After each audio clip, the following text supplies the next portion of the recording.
from a chapter of Expect the Unexpected by Arctic Vulpix. We are on chapter 53, where I think Jeremy is going to meet the animatronics properly, and maybe Ruby properly. So, let's just get right into this. And if you want to follow along, chapter link is in the description below, as always.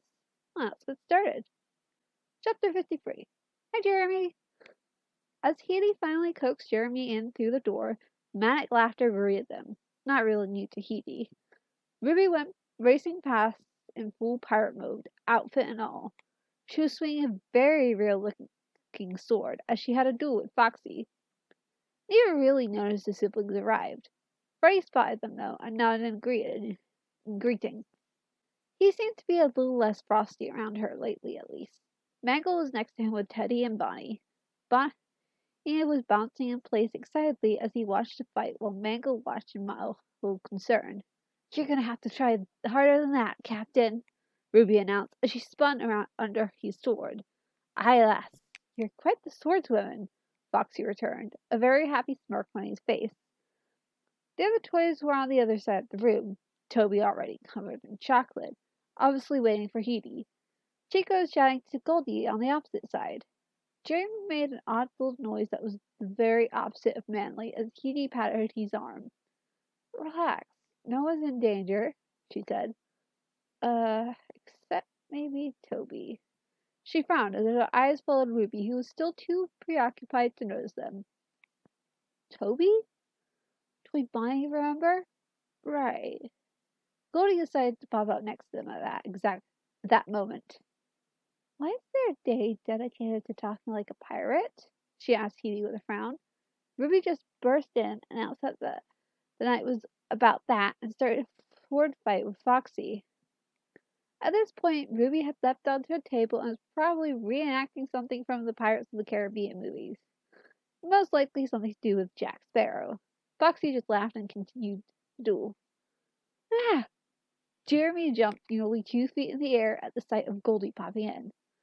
Heidi jumped and squeaked in surprise. "Late reaction much?"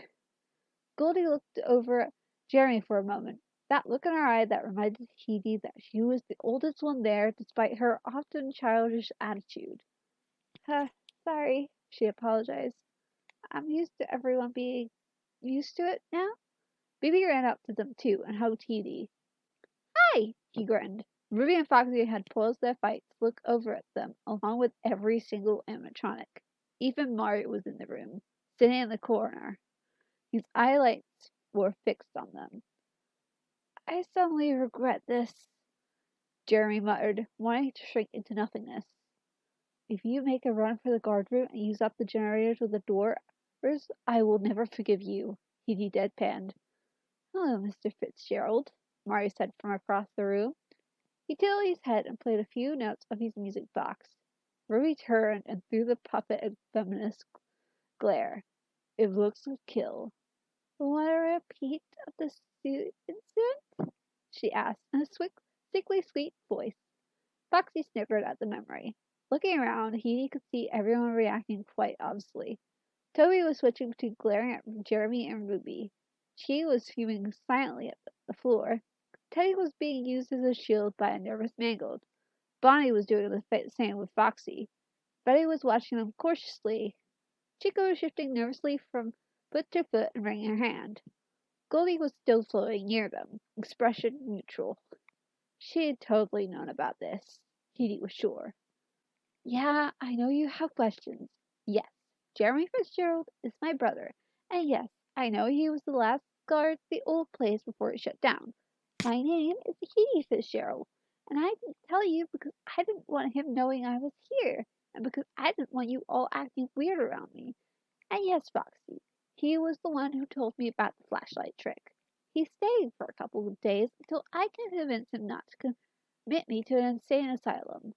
"You sure he's not a zombie or something?" Toby scowled. "Let me check." Heidi quickly pinched Jeremy on the arm.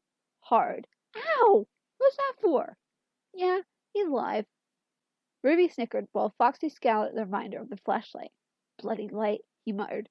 Rabbit deserved what was coming to him. The night guard patted Foxy on the arm comfortingly. with her uninjured arm. Alright, but first, some ground rules. Ruby held up a finger, gaining everyone's attention in that unique way despite her small size.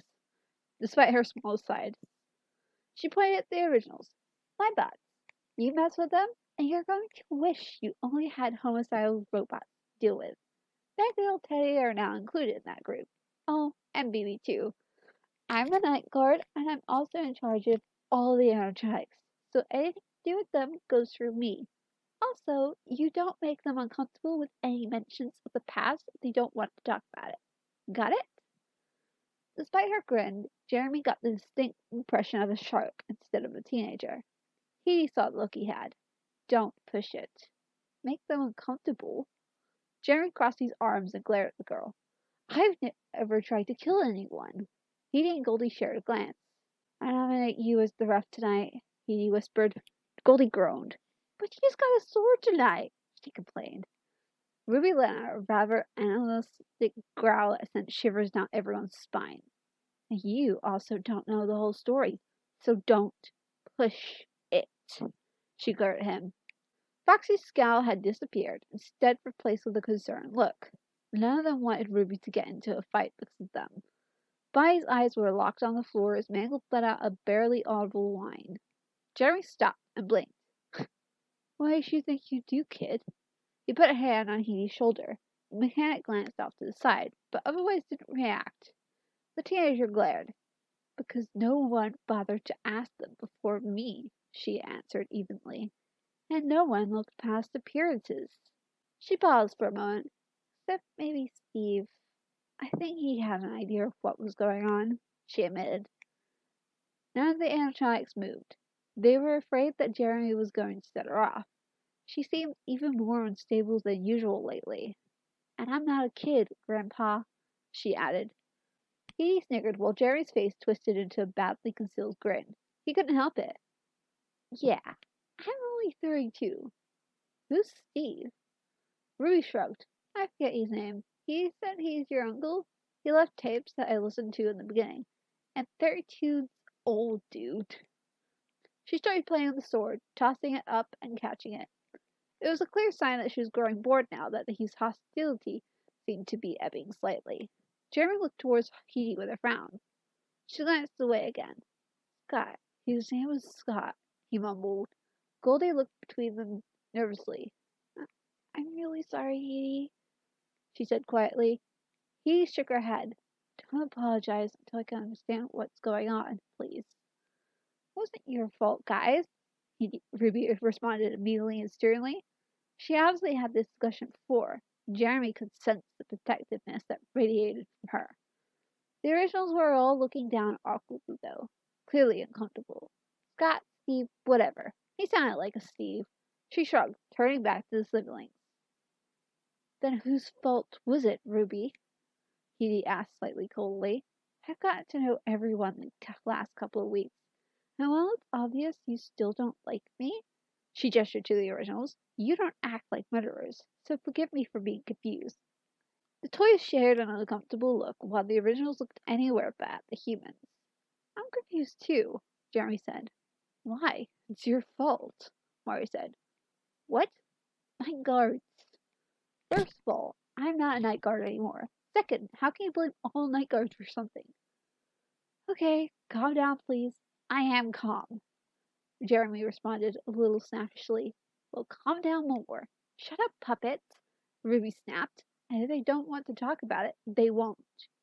She was starting to get worked up.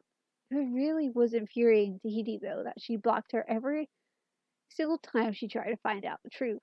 The originals weren't helping either, since they were staying silent, and the toys didn't say anything either. There seemed to be an unspoken agreement that Ruby would be the only one to talk about it, as she was so ridiculously stubborn.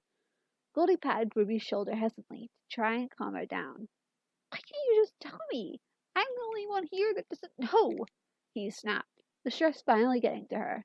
Jeremy suddenly jumped. Yep. Maybe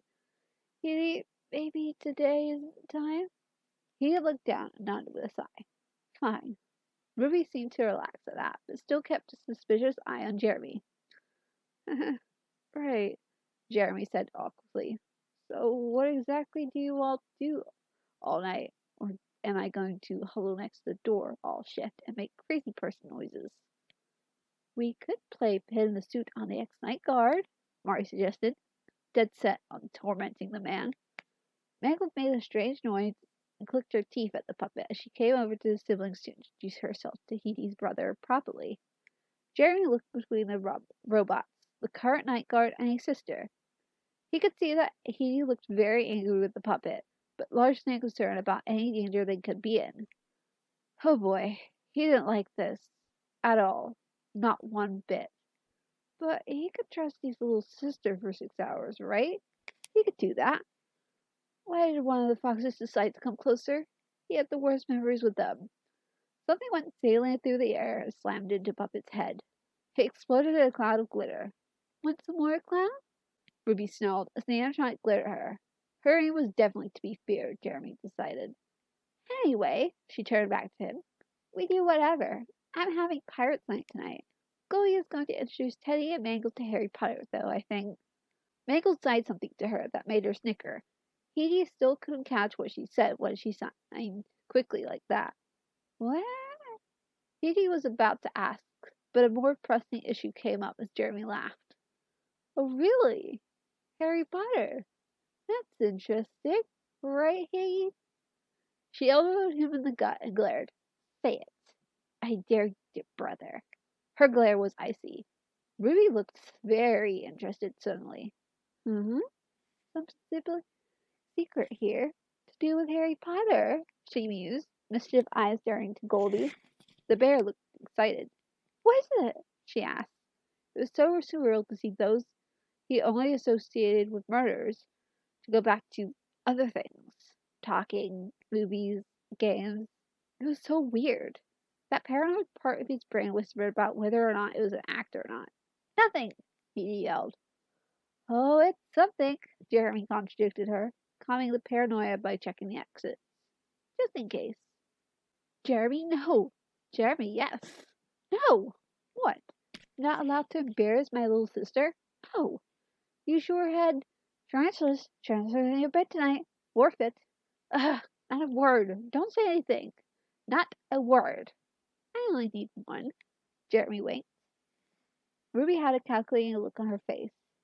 I'll torment the blue rabbit all night, she offered. From marker, glitter bombs, the works, if I get that one word. Goldie had actually pulled out the puppy dog eyes at this point. How did she have puppy dog eyes? He didn't even flinch. Not worth it. Toby tilted his head. Not that he wanted to endure a night of Ruby going all out, but he was still mad at him. What could be so bad that she turned that offer down so quickly? Ruby looked thoughtful. I'll tell you about the new animatronics that the manager is bringing in, she offered after a moment of silence. The bot's head snapped around. Clearly none of them knew about this. What? Who? He asked, while Jeremy frowned in confusion. More animatronics? Geez, how many of them were there? Uh-uh. Ruby waved her finger, smiling that oh-so-familiar, infuriating spark again. Give me the word. I'm curious now. And you know that I can threaten the manager to silence, so you won't find out from him. He reached out her hands as if to strangle the night guard. You will... No. She wouldn't give him that easily. She'd find out herself somehow. Jeremy, on the other hand... Okay, no! But... Jeremy put up a finger and stared at Ruby. I also want protection. From her pranks. You may be the prankster here, but you didn't grow up with this demon for a little sister. You don't want to know what she can turn a hairdryer into. He looked ready to kill someone. Sure, Goldie chirped as Ruby nodded. I'm always keeping an eye on things. Someone's got to keep Ruby away from the circuit board. It was one time, Ruby cried out eagerly. She huffed before looking at him. And I won't target you with any. You should be safe as long as you don't wander into any of the ones aimed at the Barbies. Fine. What do you think, Hedwig? Everyone froze. Then Goldie's excited squeal echoed through the building. Oh my gosh, oh my gosh, oh my gosh! She raced around in circles. A few of the bots snickered at the information. Ruby cocked her head to the side as she absorbed the information. Huh, you know, kind of suits you. Don't know why you're embarrassed. Better than being called Bellatrix. Kids called me that for a week after they watched the fifth movie. She smirked in the memory. Ugh. He groaned in mortification. Hecwood Lamar Fitzgerald. Yeesh, what was Dad thinking? Jeremy laughed. Oh, shut it, Jeremy. Reginald Fitzgerald. At least I didn't name my daughter after a car. Mercedes is a perfect name, and she's named after Grandma, not a car. Ruby snickered at the siblings bickering. You're an aunt, too? She asked, looking far too pleased with herself. He chuckled dryly, still under a cloud of hatred for her name. Kill me now, she thought. This guy had twins. She jerked a thumb towards her smirking brothers. They love their Aunt Wiggy. I will rip out your tongue. Ruby tilted her head again. Married and kids? Yes, you are old, she smirked. You named one after a card? Or? Weird. What, did you name the other kid? Wait, hold on. Weird? What did you name the other kid after? Motorbike? It was kind of weird that she wasn't using Heating more. It was more like she just wanted to know what it was, and then she was happy. Seriously, human aging is weird, Toy Freddy whispered to G. And a little disturbing, added Toy Chica, in the same hushed tone. Teddy grimaced at the idea of the guy they tried to kill having little kids himself. Meanwhile, he sighed. Yeah, okay. Goldie, you can stop now, please. What's this new animatronics you were talking about, Ruby? Oh, yeah. She'd seriously already forgotten. The girl was impossible. The manager wants to build up an area for the older kids, so it's going to be spooky themed or something. Apparently, they found a really old animatronic linked to the restaurant. His name, Springjack App, I think he said.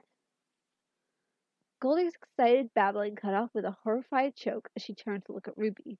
The other originals stiffened in shock, Bonnie and Chica looking abruptly scared, and Freddie and Foxy looking angry and worried. Edie instinctively looked towards the toys. Him? Teddy asked hesitantly.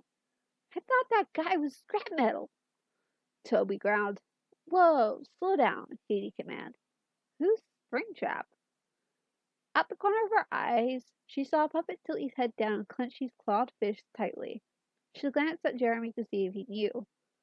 From the way Ruby watched their reactions, Edie got the feeling that she'd been planning to ask this all along and was just taking advantage of it to find out about her name.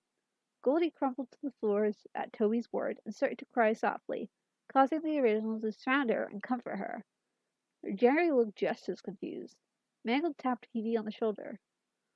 What's going on, Mags? Mangle made a motion as if she was swallowing and shook her head while looking away guiltily. I shouldn't say, she signed slowly. He looked towards Goldie in concern. Ruby, she murmured gently, and just loud enough for only the night guard to hear. You should do something. I think you broke your friend. Ruby watched him for a moment longer, her expression hidden behind that mask again, before she got Freddy's attention. Spill. Now, she demanded calmly in that tone that left no room for arguments. Freddy sighed as Bonnie hugged the sobbing bear. Spring was the animatronic that worked with Goldie, way back in the first diner. We knew him for a while when he was in storage. He swallowed. He's also the suit the murderer used to gain the kid's trust.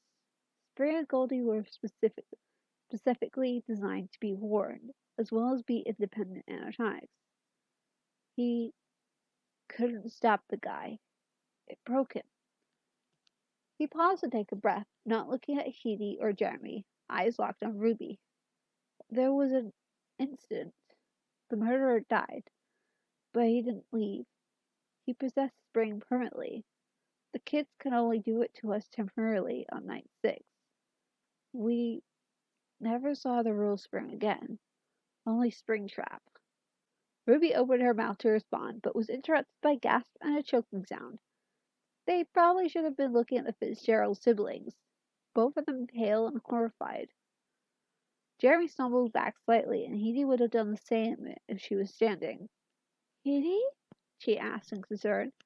The mechanic was having a strange coughing fit. Edie, Jeremy stuttered. Just breathe, okay? You're okay. You're okay. I, I, I'm fine, Edie whispered shakily. Her eyes lit up angrily. She was still coughing, but she was in more control now. What are you talking about? Night 6? Possession? The shout caused her to start coughing again. Those kids? That, that was that was ages ago. Ruby's eyes were now on her, recognizing the panic attack for what it was. She gave Jeremy a moment to calm her down before speaking.